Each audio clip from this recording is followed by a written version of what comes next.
The world in 2026 feels like a machine that has forgotten how to slow down. Every notification is an urgent demand. Every headline is a catastrophe in the making. Every new technology is a promise of freedom that quietly builds a new cage. We are richer in data, but poorer in peace. More connected, yet fundamentally alone. You click on this video because you feel it too.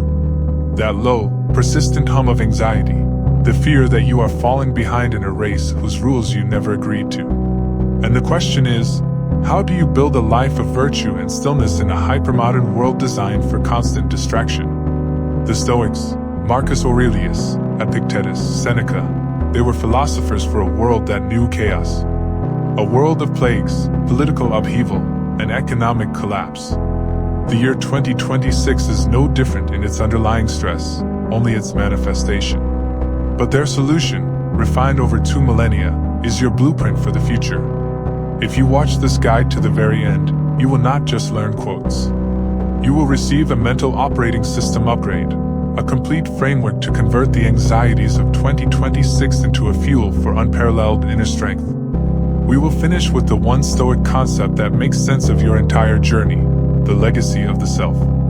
Before we continue, please like and subscribe. The Dichotomy of Control in a World of Noise. In 2026, the greatest test of this principle is your phone. You see endless debates, political conflicts, and global crises. And you feel compelled to engage, to worry, to offer your opinion, to control the outcome. But Epictetus was clear. The chief task in life is simply this: to identify and separate matters so that I can say clearly to myself which are externals not under my control, and which have to do with the choices I actually control. What is truly yours? Your opinions, your intentions, your judgments, and your actions. That is the full extent of your empire. The price of forgetting this truth is the constant leakage of your peace. When you focus your energy on the stock market, the opinion of a stranger on social media, or the final decision of a committee you're not on, you are making yourself a slave to external forces. You are lending your inner stability to the world to hold for ransom. Seneca reminds us, we suffer more often in imagination than in reality. The anxiety is often the imagined future, amplified by algorithms. It is not the event itself that disturbs us, but our opinion of the event. Your power in this modern age is the power to hit the mental mute button on the things that do not belong to you. Your first act of freedom in 2026 is to recognize the boundaries of your own will. The weapon of premeditation. If the dichotomy of control is your shield, then Praemeditatio Malorum, the premeditation of evils, is your sharpest weapon. The popular advice is to be relentlessly positive, to visualize success, and to banish all negative thought. Stoicism offers a more realistic, more powerful approach.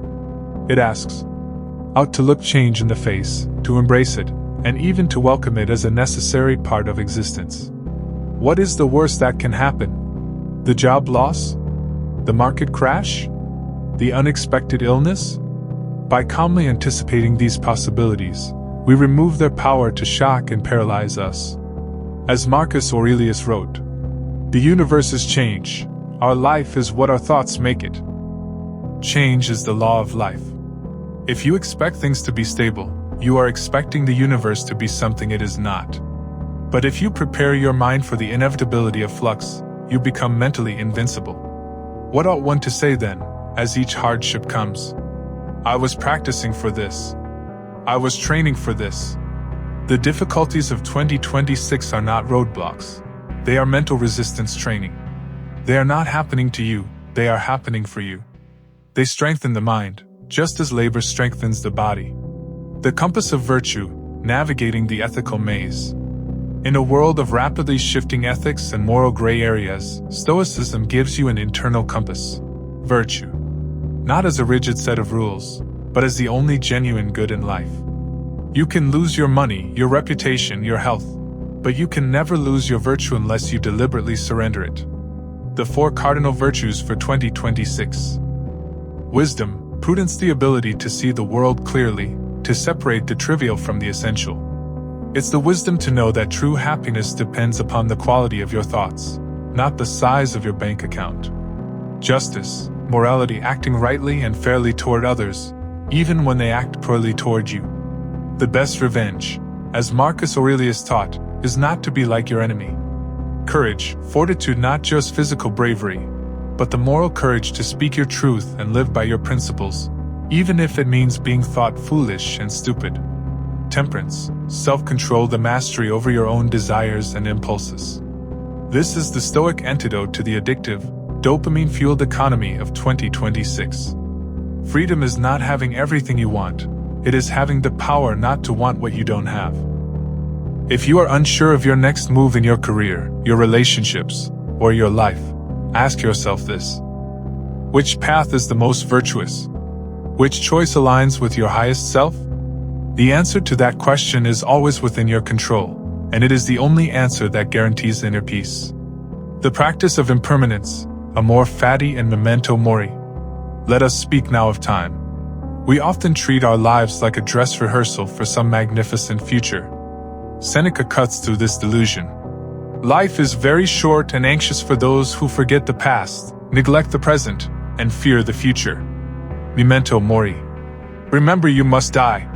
Is not a morbid thought, it is an energizing prompt. You could leave life right now. Let that determine what you do, and say, and think. It is the ultimate focusing lens. It demands that you cease procrastination and apply yourself entirely to the present moment. And the partner to Memento Mori is Amor Fati. Love your fate. This is the ultimate acceptance of the uncontrollable. It means you don't just endure what happens to you, you will it to happen. You accept the hand that fate deals you, and you play it as your own. Loving your fate is not passive resignation. It is active conversion. It is transforming every single obstacle into an opportunity to practice a virtue. The impediment to action advances action.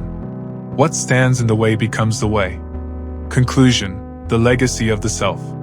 We have navigated the noise. We have defined our power. We have armed ourselves against shock. And we have anchored our happiness in virtue. Now we come to the final, most crucial topic, the one idea that synthesizes all of Stoicism for the modern age, the legacy of the self. Most people spend their lives focused on a worldly legacy, monuments, fortunes, or fame. External things that Epictetus warned us were never truly ours. The Stoic understands that true immortality is not leaving something behind for the world, but leaving something within the world. It is the legacy of your soul. Your impact is not measured in transactions, but in your nature. In your composure under pressure, in your fairness when others are unjust, in your self-control when all around you are losing theirs. This is the final gift of the Stoic Guide of 2026. By living each day with objective judgment and unselfish action, you are creating a chain reaction. You are a stable anchor for your family, a rational voice for your community, and a peaceful presence in a volatile time. You are demonstrating, not explaining your philosophy. Your true legacy is the quality of the person you become. It is the peace you cultivate, the virtue you practice, and the example you set. This is the only pursuit that can never be taken from you, and it is the highest use of your time on this earth. The world in 2026 demands your chaos. The Stoic in you demands your stillness. The choice, as always, is yours.